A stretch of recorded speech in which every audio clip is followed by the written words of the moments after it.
yang baik. Disembah dan dipuji dimuliakan nama Tuhan. Aduh, Engkau Bapa yang baik. Kami memuliakan kehadiran-Mu di tempat ini ya Bapa. Biarlah kami semuanya Tuhan mencari tempat ini bersuka cita, menyambut kehidupan sang penebus kami. Biarlah Kau melindungi hati kami semuanya Tuhan. Jamah hati kami, jamah hati kami semuanya ya Tuhan. Yang telah Engkau lembutkan Tuhan. Biar segala sesuatu yang boleh datang ke tempat ini untuk menyenangkan hati Tuhan. Kami bersyukur sudah di tempat ini. Menyambut sampai terima kasih Bapa yang baik. Kita Tuhan, kau berglori meninggikan nama Tuhan. Dan yang ada setiap pujian yang kami bawakan di hadapan-Mu Bapa.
Kita buka waktu kesaksian.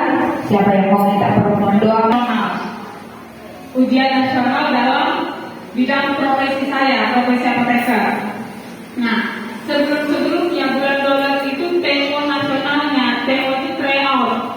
Tryout itu uji coba ujiannya di bulan 12 ini. Tapi nggak tahu gimana cara, ya ada aja cara Tuhan setting TO nasionalnya itu pindah ke bulan Januari. Tapi karena di bulan Januari hanya sedikit, aku nggak tahu, gila bulan Januari harus pulang gitu. Jadi aku pulang lah. Nah, terus aku bersyukur sama Tuhan bahwa kadang-kadang ada itu menari. Aku kadang suka lihat mereka video-video menari waktu masih kecil, masih CMI TK. Kalau ada bapak ibu yang ingat bagaimana CMI Mas Christine masih TK, mereka menari. Aku lihat sekarang mereka menari indah, bagus. Ini jantungku, emosiku, waktu mereka masih TK, mengajar mereka gimana caranya tangan ini harus tinggi. Ini mereka sekolah kayak gini, bagaimana putar, bagaimana tangan kayak gini, bagaimana cara pukul ini. Itu rasanya bertahun-tahun aku mengajar mereka, ternyata membuahkan hasil. Dan aku bersyukur sama Tuhan, bertahun-tahun Tuhan mendidik aku, dan tahun ini yang aku melihat banyak hal yang Tuhan buat dalam hidupku berhasil. Aku bersyukur sama Tuhan untuk tahun ini. Tahun ini aku bisa, Bapak Ibu, 5 wahana pindah-pindah tempat, praktek. 5 tempat prakteknya jauh-jauh, dan aku pindah kos itu 3 kali. Bapak Ibu tahu kan bagaimana capeknya kalau pindah kos atau pindah rumah, mengangkat-angkat barang.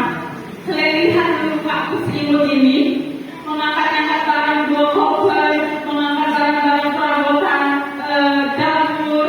Saya lihat Pak Kusimo ini, apakah kalian percaya aku bisa memindahkan itu selama 3 kali dalam 1 tahun? Aku tidak percaya kepada diri, tetapi itulah Tuhan buat berhasil di tahun ini. Dan aku bersyukur sama Tuhan, itu pindah-pindah ini juga bukan hanya pindahin, udah pindahin gitu doang. Aku harus ngangkat itu lantai 2. Tuhan, aku rasa tidak mau nangis aku memindah-pindahkan barang ini. Tapi kalau nggak dipindahin, jauh. Aku ada dapat di praktek di pabrik itu di Sukabumi ke Bandung, itu jaraknya 4 atau 5 jam naik motor. Kan nggak lucu ya, aku Bandung PP ke Sukabumi. Akhirnya aku jadi harus pindah ke Sukabumi. Gak pernah terbayang, gak pernah terpikirku aku bisa ke Sukabumi.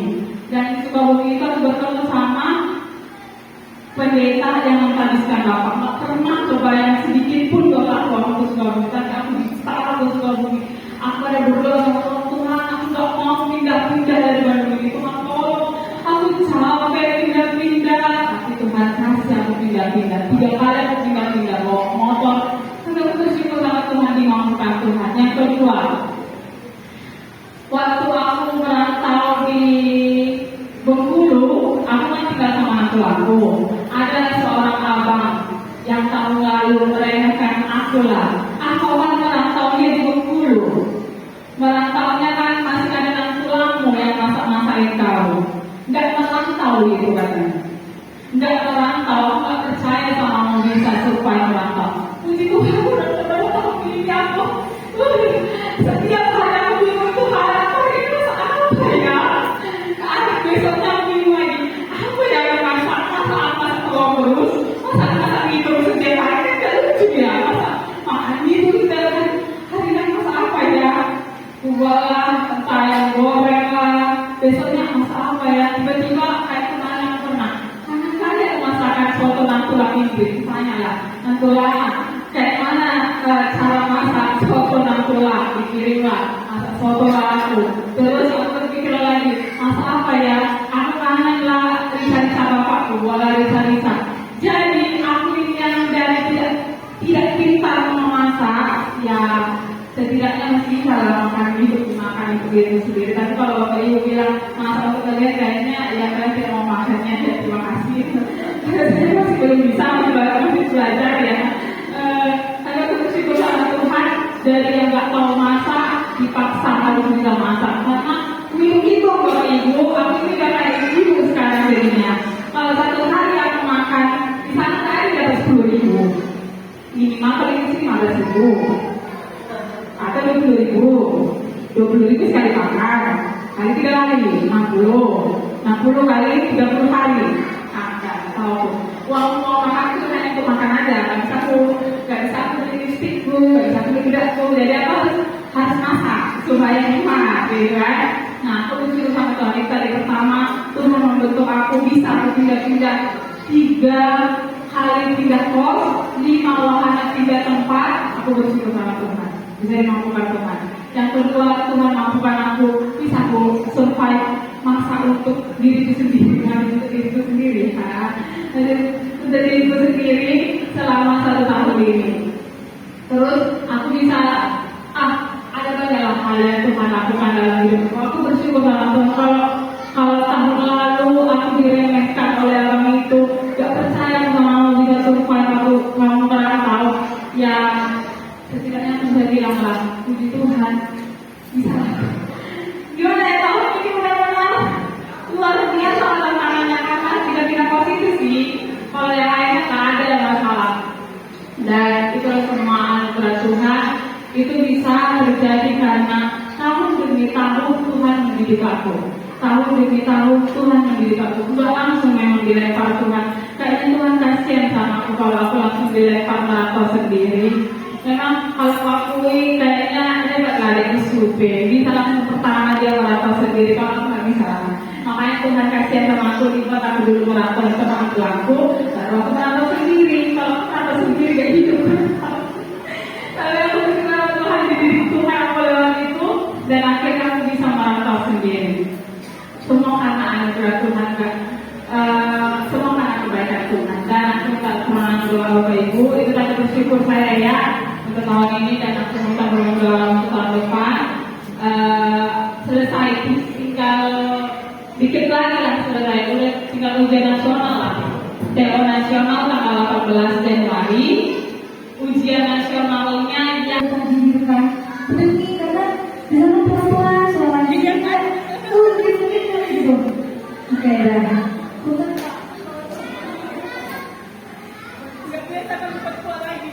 Oke, aku bersyukur sama Tuhan. Sebelumnya mungkin aku perkenalan diri lagi. Kenalin Bapak Ibu, aku Yuve, anak pertama dari Bapak Asa yang biasa dipanggil Bapak Yuve.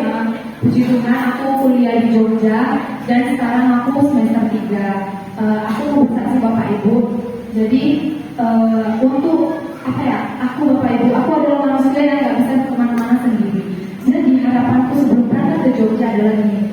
Tuhan, berikanlah satu orang yang mau menemani ibadah, yang bisa sama-sama kuliah bareng, yang bisa sama-sama kemana-mana bareng, dan yang mungkin maksudku adalah mungkin ke pasangan, cuman Tuhan tuh ngerti gitu kan, aku diizinkan untuk berpasangan gitu.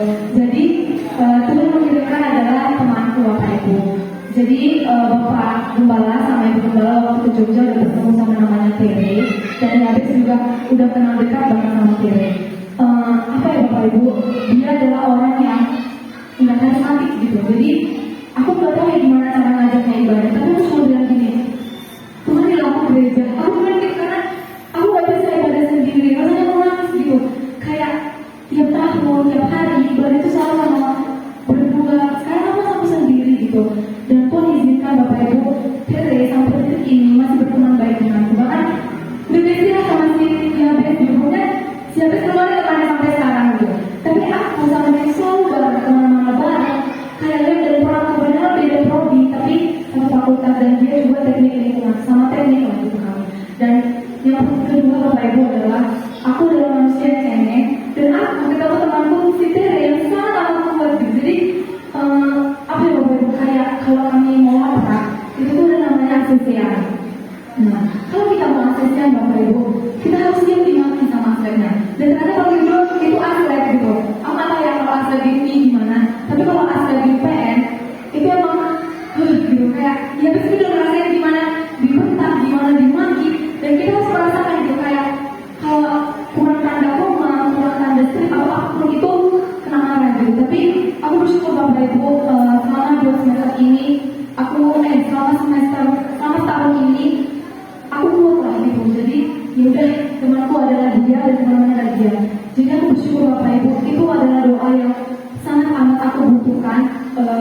Tuhan jawab itu salah satu temanku yang selalu bersama-sama dengan aku. Dan yang kedua Bapak Ibu, kesaksianku adalah jadi di semester ini aku udah mulai praktikum. Di semester 2 kemarin hanya 1 praktikum, dan di semester 3 ini aku ada 4 praktikum. Jadi aku praktikum ini Bapak Ibu pergi ke lokasi, dan jadi kayak ada namanya alat. Jadi kalau Bapak Ibu pernah lihat ada orang yang mau jalan, jadi nanti ada alat kaki 3 namanya apa ya namanya paku. Terus nanti bukan apa lagi, bukan itu namanya. Jadi kalau kita mau ukur sulit Bapak Ibu, kita mau tahu nih sulit dari sini ke sini ada berapa, itu namanya teodolit. Terus mau ukur dari tinggi ke panjangnya itu pakai namanya water pass. Nah itu praktikumnya di lapangan. Jadi praktikumnya itu kami selalu hari Sabtu sama hari Minggu. Kenapa Bapak Ibu? Selain hari itu karena dari sini sampai Jumat itu wajib kuliah dan tidak diizinkan keluar dari kampus. Jadi Sabtu Minggu kami kuliah. Aku setiap duduk gitu. Jadi temanku nembak, aku yang tak datang. Aku bilang begini, aku ngapain ya kuliah kayak gini? Jadi aku kayak orang tua ya Tuhan, bukan dalam bodoh apa sih, tapi kayak aku duduk di bawah begini. Terus temanku nembak, yuk punya satu rumah di mana? Terus benang atas, benang bawah, benang tengah, itu disebut itu aku menghitung gitu. Tapi aku kayak bilang gini, Tuhan aku ngapain ya? Gitu. Aku masih kadang bilang, aku ngapain ya Tuhan? Kena panas matahari, kena hujan, basah-basah, itu terus dilakukan dan selama selama terjadi wabah, aku tidak pernah sakit. Jadi nanti aku mati, tapi kita ke kampus sampai dokter bilang istirahat ya 3 hari, please 3 hari gitu kata dokter. Gak bisa semua gimana ya saya. Tapi harapanku adalah begitu. Aku berdoa Tuhan aku ngapain ya? Aku ngapain Tuhan? Aku sampai dari pagi sampai malam. Terus nanti aku pergi lagi ke kafe buat belajar kafe sih. Tapi dalam tempatnya ada belajar. Tapi ya udah di sini sebenarnya kafe gitu. Benar jam 2 pagi baru pulang tidur sebentar 2 pagi. Lanjut lagi kuliah. Kayak gitu terus berhari-hari itu terus yang aku lakukan. Dan aku kadang ke ibadah minggu. Benar-benar ada waktu. Aku sampai bilang gini, aku ngapain sih Tuhan gitu? Aku ngapain ya kayak menurutku adalah aku kayak orang bodoh. Tapi menurut dosenku ya emang kayak gitu kuliah. Tapi aku kayak aku ngapain Tuhan? Dan sampai sekarang aku itu adalah salah satu praktikum Bapak Ibu. Jadi itu mata kuliah untuk menjadi surveyor pertambangan. Dan memang itu ditekankan untuk manusia-manusia yang kuat.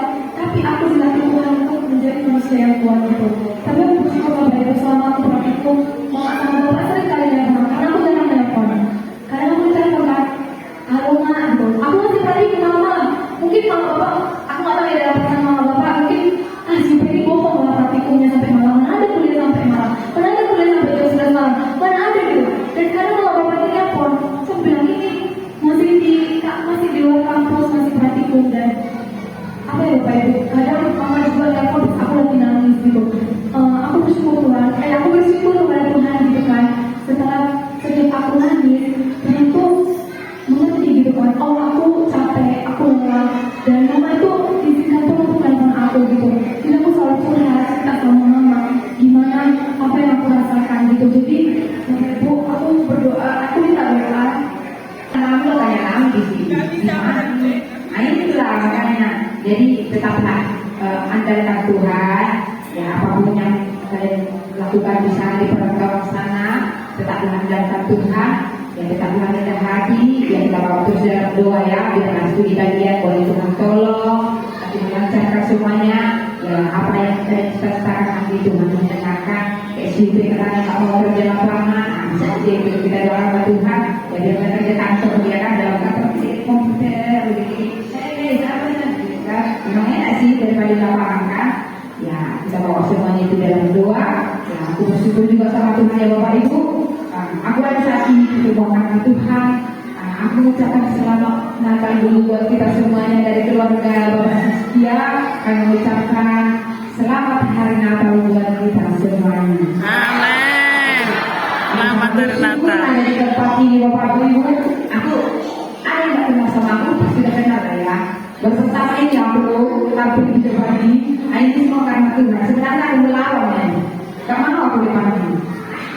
Pas di WA aku kan, aduh, langsung gitu nyanyi. Akan enggak lawan aku anak-anak. Aku jadi singer aja lawan. Lawan. Tapi aku bilang sama Tuhan, iya ya, apa aku bisanya? Kalau kita di kampung salahnya berapa banyak orang ya kami kampung salah? Ini kampung salah 5 orang. Nah sekarang kalau kayak gini kan lumayan lah. Iya begitu juga ya, itu semua karena Tuhan. Kusaran kalau sama Tuhan, Tuhan aku pasti bisa. Dan luar biasa pertolongan Tuhan yang sungguh luar biasa. Aku bisa berdiri di depan ini. Ya semua aku cantik kan? Nah, itu semua karena Tuhan Bapak Ibu. Tadi aku sempat marah Bapak Ibu. Kan ada latihan nih. Aku yang operasi sekian. Pas jam berapa pulang hari ini? Jam 4. Ah, mau jam 4 masih tidur. Kata sekian. Cepat lah, cepat. Hampir marah. Dan mau operasi sekian bilang ini. Kenapa kau marah orang? Saya ada tahu. Iya, ya apa aku marah. Tapi kan dia tahu. Aku suka ada orang. Aku mau terlambat loh. Dan aku tadi di sini orang Bapak Ibu yang latihan. Ya, aku merasa bersalah. Bisa bersiudah. Tapi situ kan menjadi aja kami kan aku terlambat ya. Aku tahu. Jadi ya doakanlah saya Bapak Ibu biar aku semakin setia lagi untuk melayani Tuhan, semakin semangat lagi. Ya tolong saya di dalam doa biarlah keluarga kami menjadi keluarga yang takut Tuhan. Anak-anak kami pun dipanggil Tuhan. Itu saja permohonan doa yang kekasihan saya Bapak Ibu. Kita mau mendengarkan firman Tuhan.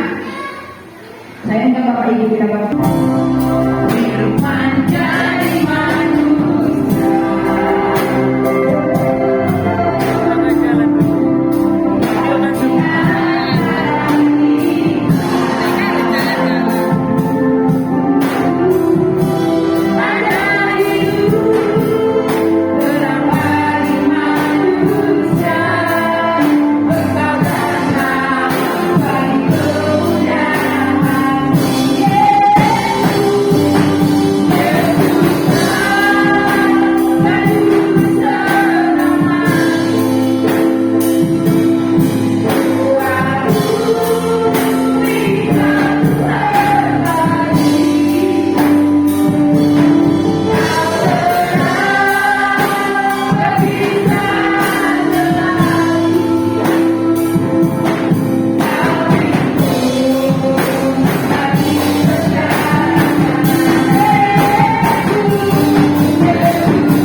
firman yang telah menjadi manusia, tinggal setiap orang sungguh-sungguh taat kepada Tuhan.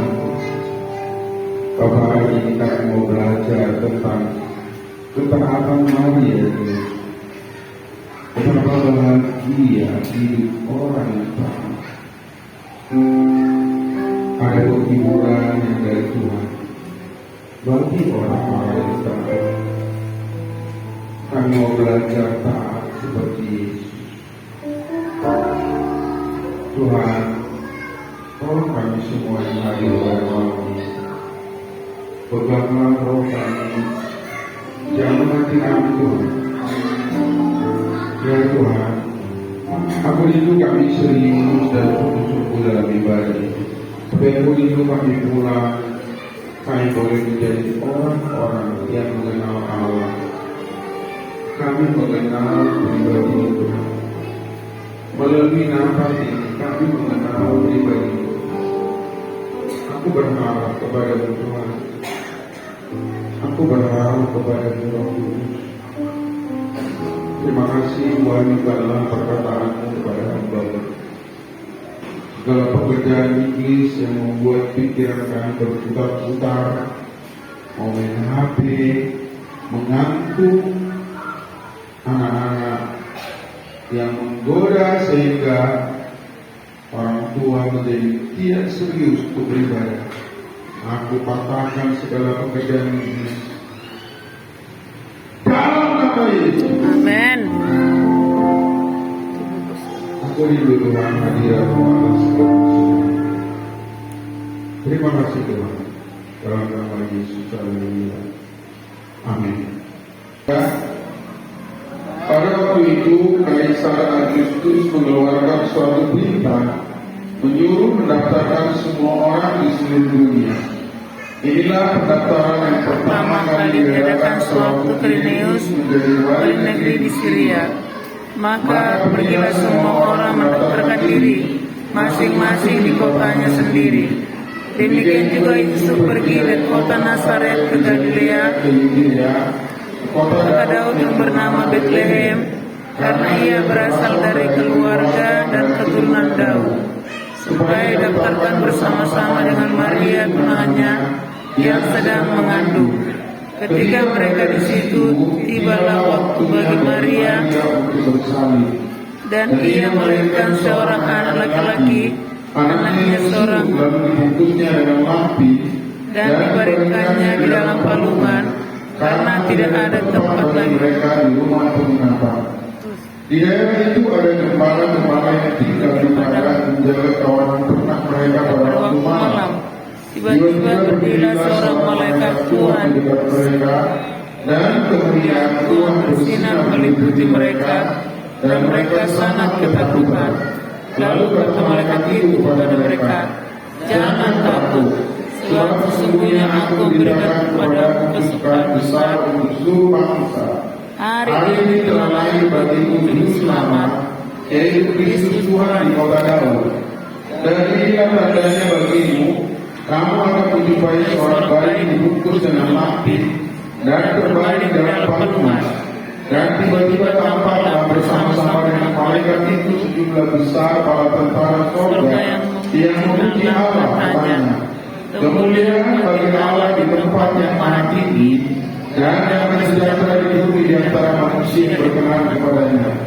Setelah malaikat-malaikat itu meninggalkan mereka dan kembali ke surga, gembala-gembala itu berkata seorang kepada yang lain, "Marilah kita pergi ke Bethlehem untuk melihat apa yang terjadi di sana, seperti yang diberitahukan Tuhan kepada kita." Lalu mereka cepat-cepat berangkat dan menjumpai Maria dan Yusuf dan bayi itu yang sedang berbaring dalam palungan. Dan ketika mereka melihatnya, mereka memberitahukan apa yang telah dikatakan kepada mereka tentang anak itu. Dan semua orang yang mendengarnya heran tentang apa yang dikatakan gembala-gembala itu kepada mereka. Tetapi Maria menyimpan segala perkara itu dalam hatinya dan merenungkannya. Maka kembalilah gembala-gembala itu sambil memuji dan memuliakan Allah, karena segala sesuatu yang mereka dengar dan mereka lihat, semuanya sesuai dengan apa yang telah dikatakan kepada mereka. Ketika usia kandungan Maria telah masuk di bulan ke-10, datanglah perintah dari Kaisar Agustus kepada seluruh penduduk di wilayah jajahannya agar kembali ke kampung halamannya untuk disensus. Mengapa sensus ini harus dilakukan ketika usia kandungan Maria telah mendekati saat melahirkan?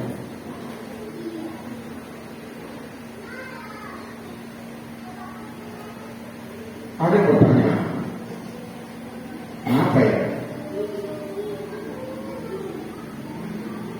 Kenapa tidak dipilih waktu lain untuk sensus?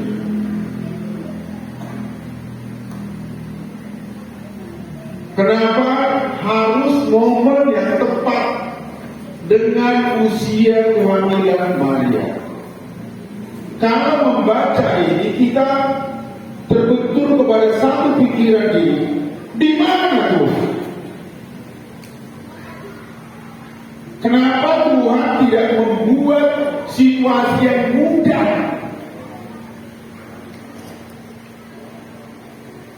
Sering sekali kita berpikir kalau kita mengenal Tuhan kita akan mengalami situasi yang mudah.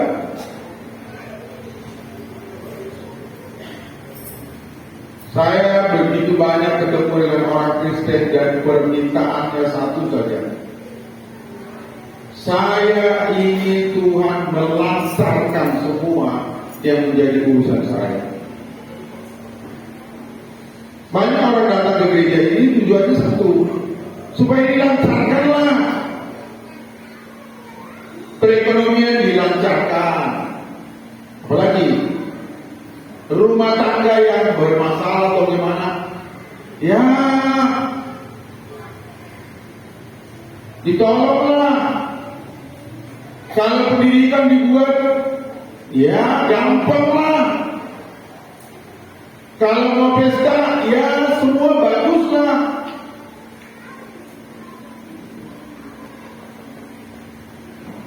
Tapi ketika kita bertemu dengan kenyataan ini,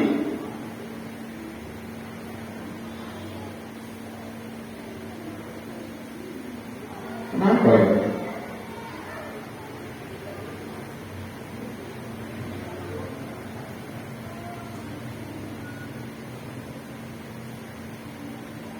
Kok malah, halo Bu, Pak, Bu dengar, lihat sini dulu. Saya merasa kalian duduk ini gak jelas. Gampang yang membuat aku bahagia, kamu bahagia. Nanti kamu main HP setelah ibadah. Ya, nggak akan mengganggu. Terserah. Jangan sia-sia datang di ibadah.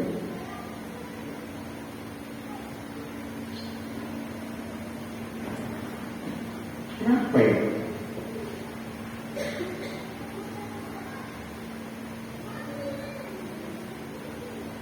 Perhatikan.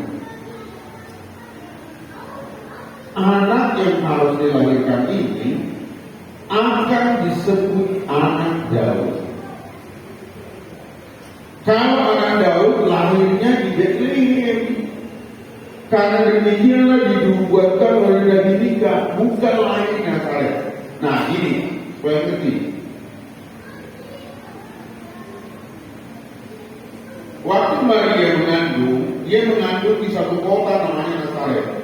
Kita katakan lain Nazaret di sini. Wah, di sinilah mengandung, di sinilah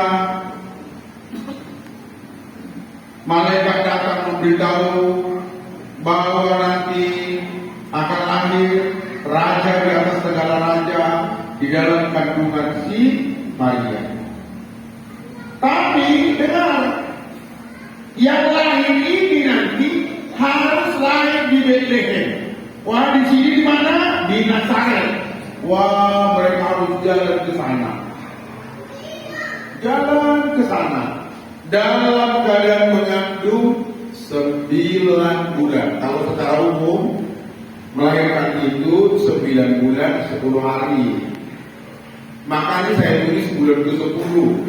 Ya, kalau memasuki bulan pertama itu berarti dari 0. Kalau masuki bulan kedua itu berarti dari bulan pertama. Jadi itu sudah masuki bulan ke-9. 9 bulan, jalanlah mereka.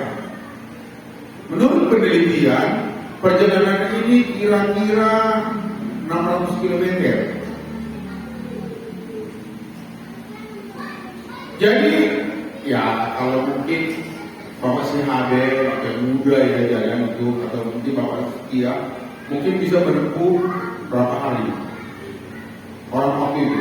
Tapi ini yang jalan itu mama yang mengandung dengan mengandung. Kalau saya lihat istri saya penderitaan mama yang melahirkan di anak pertama itu lebih sakit. Kalau udah anak kedua, ketiga, mohon maaf, kalau udah anak ke-16 mungkin kesakit lah, ya kan? Tapi kalau anak pertama itu sakit banget. Wah, dengan susah payah katanya penelitian ada yang bilang mereka mungkin perjalanannya seminggu, ada yang 10 hari meneliti. Tapi momennya itu loh, aku bayangin mereka jalan. Gimana ya yang mengandung 9 bulan ya? Pasti di dalam perjalanan itu anaknya ini menderita. Ya. Lalu tiba lagi Bethlehem. Sampai lagi Bethlehem.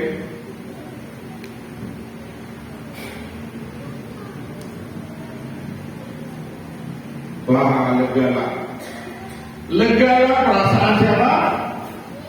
Maria dan Yusuf. Kalau bisa perjalanan jauh, kalau udah dekat, wah lega. Saya kalau penerbangan jauh, naik pesawat aja. Waktu penerbangan dari Jakarta ke Manado 3 jam. Wah, 1 jam pertama rasanya bosan. 2 jam. Tapi kalau udah lihat ini, bukan, kita akan mendarat dalam tempo beberapa menit lagi udah boleh nampak di bawah kaki ini. Lega. Lega. Tapi dia lega. Sudah dekat, malah tidak lega. Karena disitulah kontraksi mulai. Kalau dibilang ya ibu-ibu kalau melahirkannya, wah, waktu itu Siskia melahirkan di bidan ini atau ibu kepala mandinya berapa jam waktu itu ya? Samuel. Ibu Siskia melahirkan di Samuel waktu itu berapa jam mamanya? Oh, 6 jam apa? Dalam 6 jam itu mama Siskia bilang, anakku mau lahir. Ya, mencuri. Ya, sampai ibu kepala bilang, si Denny gak boleh lihat. Keluar, bisa. Nanti kalau punya anak kalau kau lihat ini melahirkan ya. Tapi ini mati. Keluar. Wah, ibu kepala yang menemani ya. Aku kadang-kadang kuliah gini. Oh, ternyata melahirkan itu gak ketawa-ketawa ya. Gak ada sesar pada masa itu. Berbahagialah mamanya si Michelle. Dia tidak mengalami. Waktu itu saya lihat dia, halo. Tapi di momen 6 jam itu, Maria sendirian. Wah, senang sekali Mama Siskia ya. Di momen 6 jam itu ada Bapak Siskia di sampingnya, ada yang bergembala menemani. 6 jam itu si Yusuf pergi mengetok sejak rumah. Shalom. Karena yang punya rumah lambat membuat diketok lagi. Mau kita ingin bagaimana? Tolong, bisa nggak istri melahirkan di sini? Ketok lagi, tidak. Si Maria kesakitan. Saya nggak tahu di bawah pohon atau di mana dia. Saya pikir dia di bawah pohon menanti. Aduh. Jadi kalau kalian pernah meminta tolong, tidak ada yang peduli. Dengar, Yesus telah pernah merasakan. Kadang-kadang kita frustasi, kok gak ada yang nolongnya, kok gak ada yang peduli ya. Diketok. Lalu setelah 1 jam balik lagi si Yusuf ketemu lagi si Maria. Gimana? Kata si Maria, udah mulai. Mungkin waktu siang masih ada gimana ya, tapi menjelang malam, halo, saya nggak tahu ya, di film-film dibuat dramanya musim salju. Saya nggak tahu, ada banyak versi, ada yang bilang nggak musim salju. Tapi kalau itu musim salju, penderita bawah pohon. Akhirnya karena udah makin dekat, saya ketawa udah pecah ketuban. Ya, sudah gimana ya rasanya laki-laki istrinya mau melahirkan pecah ketuban. Ada seorang ustaz, dia mentertawakan. Dibilangnya, lahir di kandang domba. Lalu siapa bidannya? Katanya, saya juga mikir ya, siapa bidannya ya? Kok tega banget ya? Penduduk Bethlehem satu pun tidak tergerak hati. Halo? Kalau kita seringkali merasa, kok gak ada peduli dengan saya? Kenapa orang? Halo? Berapa penderitaan kita dibanding penderitaan Yesus ketika pasaran pun peduli? Gak ada. Sebab itu tertutup. Akhirnya adalah kasih informasi seorang ibu. Saya pernah lihat dramanya, seorang ibu katanya kasih informasi. Dibilang ibu ini gini, mohon maaf ya dek, katanya lah semua susu.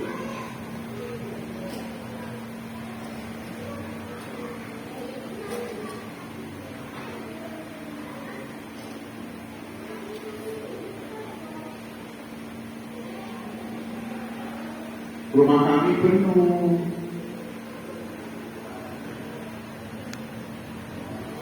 Tapi kalau kau mau, boleh pakai kandang domba kami. Kebetulan kami baru jual domba, kandang itu kosong. Halo? Kebetulan dombanya baru dijual, kandang itu kosong. Lalu pergilah ke sana si Maria dengan si Yusuf. Kalau dalam drama itu dikatakan si pembawa ibu itu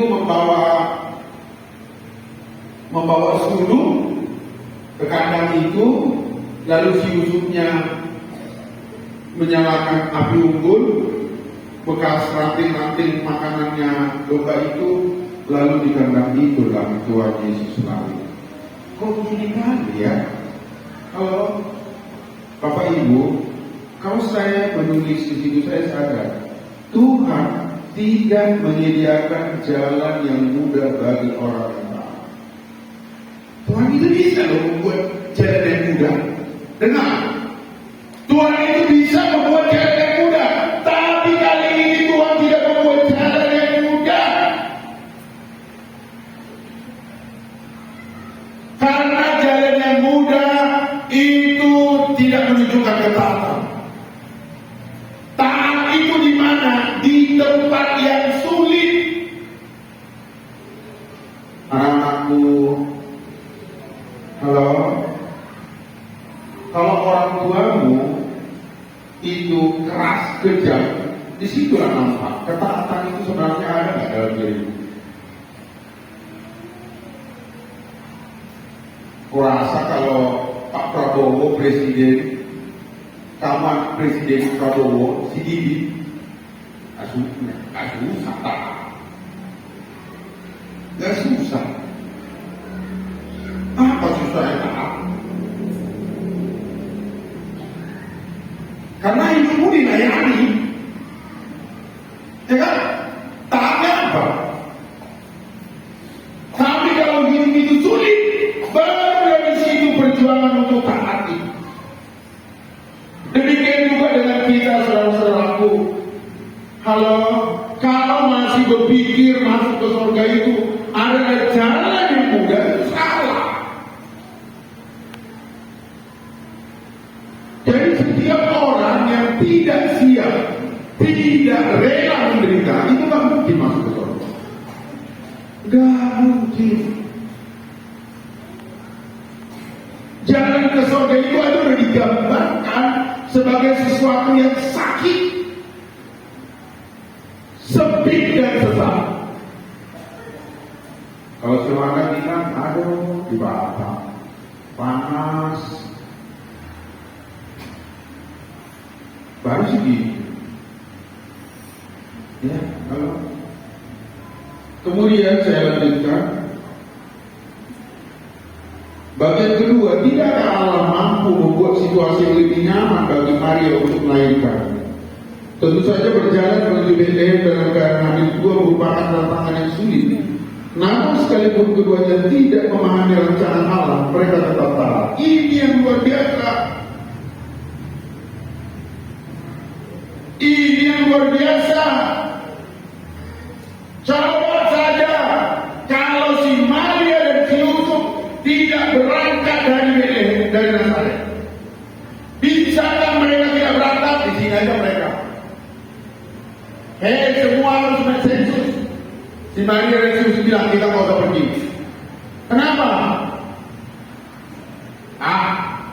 Aku lagi mengandung. Aku lagi mengandung. Terlalu banyak alasan dibuat untuk membenarkan suatu yang salah. Halo?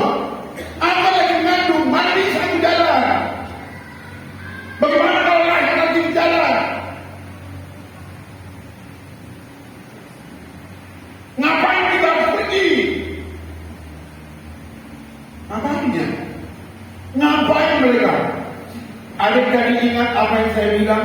Kenapa mereka harus pergi ke Bethlehem?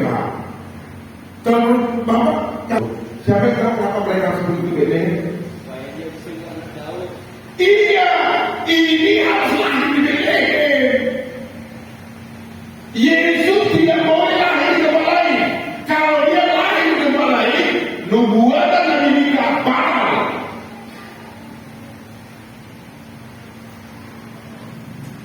Yang kedua, ini anak Daud harus lahir di Bethlehem.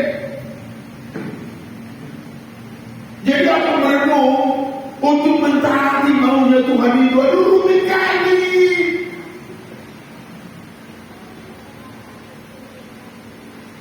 Lalu terakhir, kenapa dibuat momennya di masa kehamilan Maria? Ya bolehlah, setujulah saya lahirnya di Bethlehem, setuju tidak kan? Karena itu dinubuatkan, ya kan? Lalu apa lagi? Setujulah kita kalau dia itu semua keturunan Daud, setujulah kita itu kan tertulis. Tapi apa salahnya sih sensusnya harus dibuat? Ya waktu Maria masih ngandung 6 bulan 4 bulan, jadi kan? Kenapa harus di momen melahirkan ini? Tuhan mau mengajarkan kepada kita semua dengan taat itu sulit.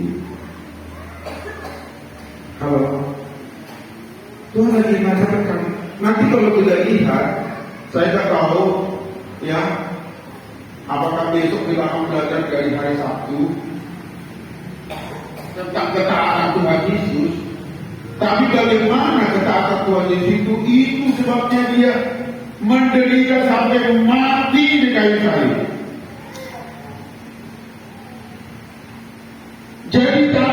Jadi peristiwa Natal ini dibuat momennya begitu sakit, begitu sulit untuk menunjukkan apa arti ketaatan itu. Bagian ketiga, Yusuf berkeliling dari satu rumah ke rumah yang lain untuk memohon agar Maria diperkenankan untuk melahirkan di rumah tersebut. Namun usaha dan kerja kerasnya tidak membuahkan hasil. Betapa stresnya kalau kita dalam kehidupan ini tidak berhasil. Betul nggak? Halo? Saya secara jujur harus mengakui, saya orang yang mampu menderita. Saya dilatih dan terlatih menderita. Ya, dari kecil sudah dilatih oleh mama saya menjadi orang yang menderita. Ibu Siski tadi ketawa mendengar kesaksian daripada si Yupe, kesaksian daripada Yohana. Karena mungkin dalam hal Ibu Siski gini, inilah manusia-manusia karabitan, ya kayak ayam potong, ya Bu ya. tak pernah kerja keras. Selalu disuap, iya, ketawa ibu. Jadi begitu dikasih lepas sedikit, udah dikasih juga beras. Kan beda ya, kalau sebelumnya kan dia makan pelek. Jadi tapi ini didahulukan berasnya, agak pekai sedikit. Udah merasa menderita. Kalau mungkin kalau ibu Sisi datang ke Batam ini, dia pernah merasa lapar, gak ada yang ngasih makan. Kalau saya datang ke Batam ini, saya paham betul artinya kepanjangan Batam. Bila Anda tiba, Anda menangis. Loh, begitu saya datang ke Batam ini, saudara, saya langsung di penjara. Benar. Kenapa di penjara? Saya langsung mengojek. Saya nggak tahu jalan. Saya bawa motor ngebut langsung tabrakan. Hari pertama mengojek langsung ditahan kantor polisi. Wah, waktu itu saya frustasi banget. Saya bilang, lari dari mulut harimau jadi ke manusia. Ya, yang kedua, ya saya melewati hari-hari di mana ya mandi sekali 2 hari,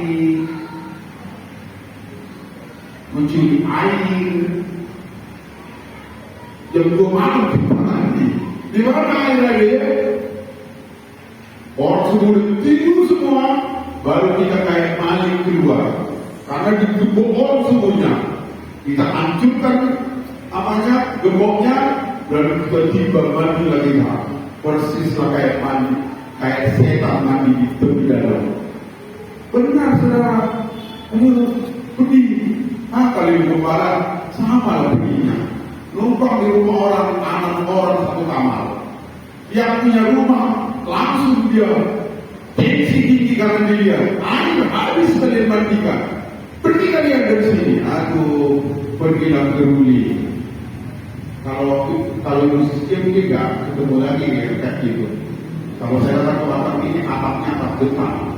Kalau kena sama kayu tembus, ya udahlah, melewati penderitaan. Tapi itu sulit. Dengar dulu, tidak mudah. Ketika kita berjuang, berusaha, gak berhasil. Gak gini. Betapa banyak orang Kristen berkata gini. Shalom. Oh ya, tolonglah Bu ya. Saya punya istri mau melahirkan. Mau melahirkan. Silakan. Tolong ya, kalian di kamar di luar ya. Ini ada mau melahirkan. Tolong ya sebentar. Saya pakai gantian. Udah? Kamu dari mana? Dari Nazaret. Aduh, kau udah pasti lapar ya. Makan apa? Aduh, ayam kampung pun aku masak. Pas kali dengan Natalnya. Makan.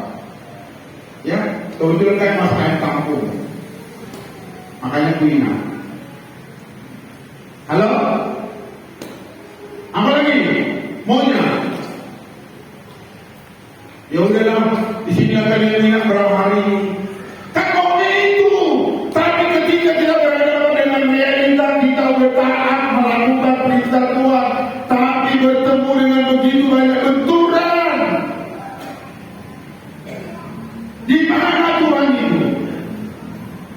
Banyak yang menjadi mundur, menjadi kecewa, dan sungguh-sungguh lagi mengikut Tuhan. Karena apa? Sepertinya Tuhan itu tidak nampak. Bayangan kita semua tentang Tuhan. Halo Bapak Ibu, dengar, bukan seperti bayanganmu itu. Saya rindu melalui Natal ini kamu mengenal Tuhan. Bapak Ibu, kamu mengenal Tuhan. Gak mulus. Kalau saya ingat perjalanan hidup daripada mama saya mengikut Tuhan ya, mulai tahun 78 seperti dimana saya katakan, mama saya itu terus membayar perbulan loh. Terus enggak langsung terjadi perubahan. Tidak. Kalau Bapak Ibu sekarang mengalami kesulitan mendidik anak, mungkin kamu kuliah, kok sulit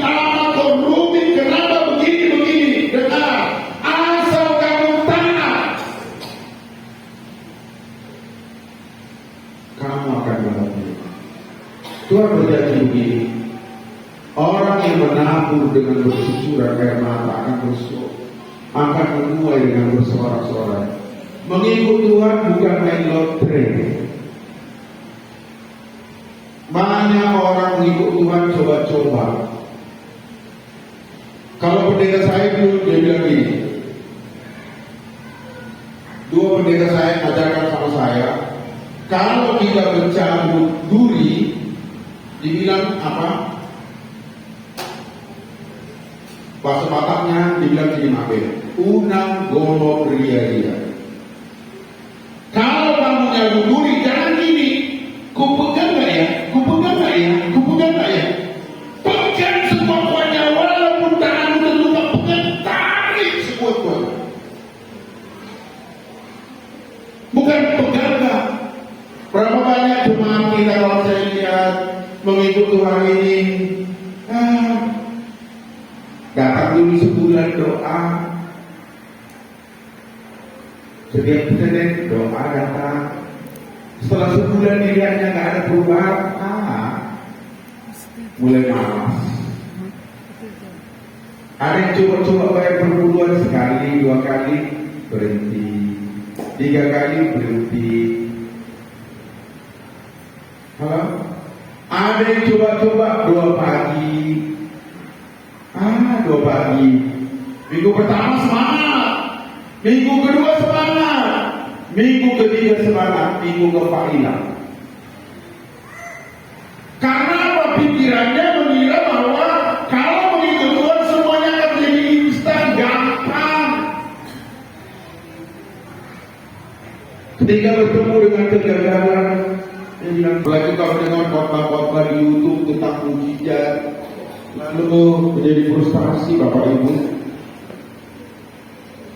Halo?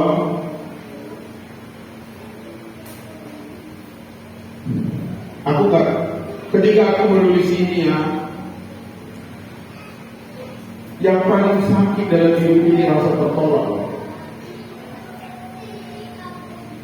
Kalau perenunganku ya, yang paling sakit dalam hidup adalah ketika kamu ditolak. Ketika kamu dijauhkan, ketika kamu tidak diterima, perkataanmu sebagai anak Tuhan tidak dianggap, kamu tidak dinilai.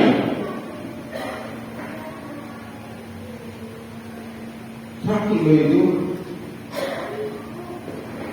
Yusuf telah melewati itu. Makanya hari Minggu dalam perenunganku sepanjang minggu ini, Bapak Ibu perhatikan, Yusuf dan Maria mengalami bagaimana rasanya ditolak. Jadi taat itu bukan gampang. Taat itu juga menderita, taat itu juga melewati merasa ditolak. Taat itu perjuangan. Saya pernah bicara dengan seseorang, saya bilang gini, Bapak Ibu perhatikan, bagi saya mengikut Tuhan ini perjuangan hidup dan mati. Ini bukan selingan. Saya cari apa di sini? Halo, kalian semua dengar anakku. Saya cari apa di sini?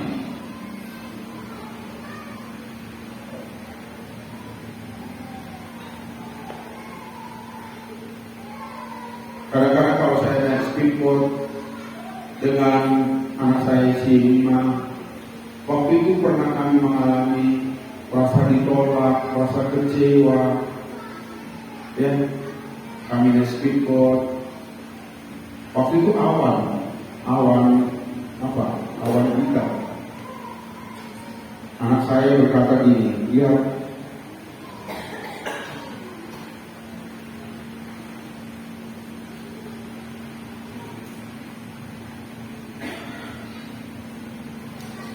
anak saya berhenti, perasaannya ditolak itu.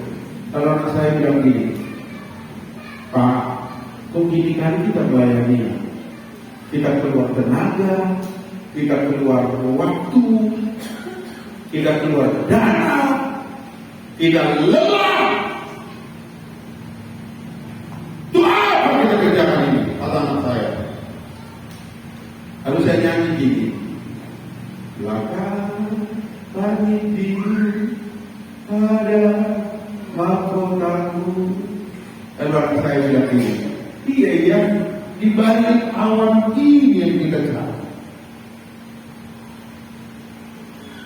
Ini anak saya waktu itu masih kelas 5. Di balik awan ini yang kita cari. Makanya sama anak-anakku, ini aku sangat keras ini. Sama anakku Johanna, Yudo, Jabe, Sedima. Saya bilang ini, apa yang kau cari? Apa yang kamu cari?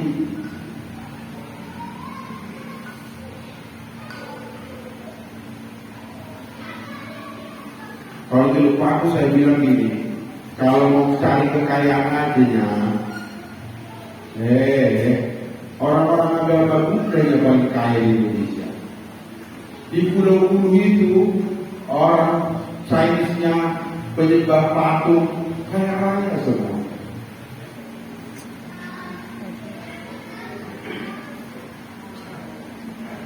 Saat kedua, mengajar setiap anggota jemaat berperilaku seperti Tuhan Yesus.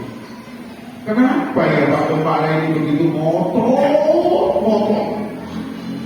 Mendorong saudara baca kita, harus berdoa, harus puasa, harus kerja keras, harus sabar, harus lembut, harus mengalah. Untuk apa? Saya mau tahu untuk apa Maria dan Yusuf harus mengalami ini. Untuk apa? Mau cari apa Maria? Sekarang Maria terkenal, iya, betul. Tapi dulu apakah terkenal? Coba, terkenal nggak dulu? Nggak terkenal.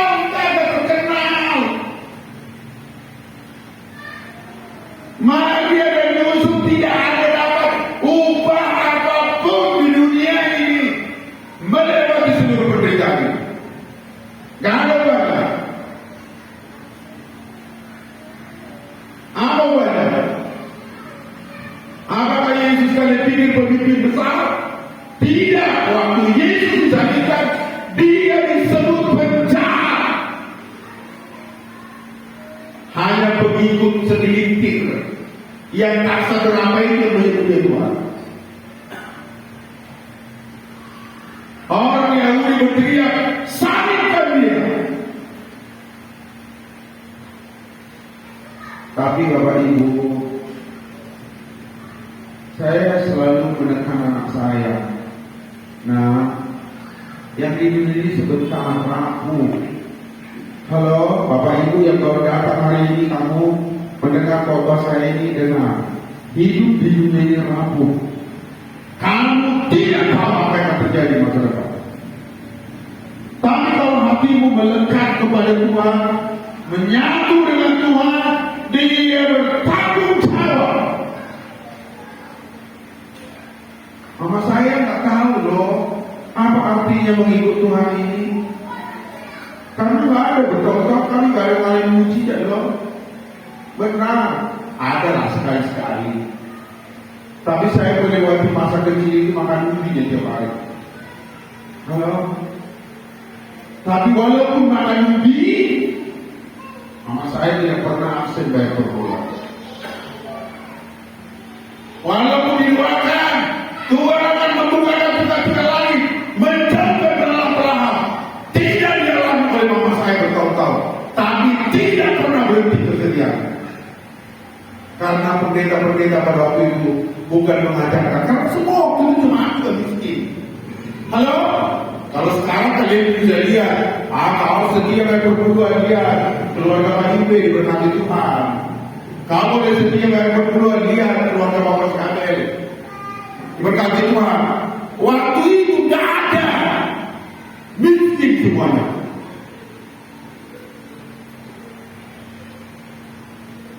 Tapi dengar, kenapa? Karena waktu itu pendeta kami sangat menekankan,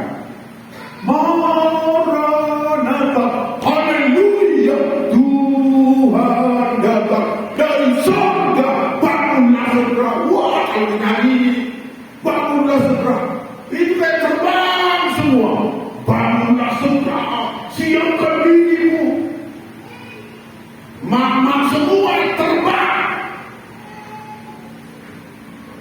Yang dipikirkan hanya apa? Tuhan datang.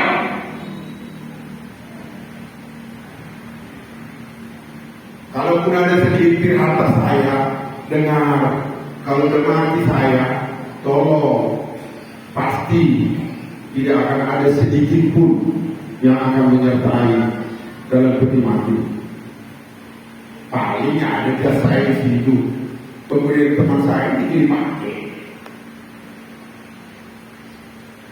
Kalau saudara-saudara berbelas kasihan, jelek kali peti mati bangun malam, masa triplek dan tinggi. Udah kita beli-beli, ya, Bapak si Habib bilang, oh, kita beli 10 juta, paling itu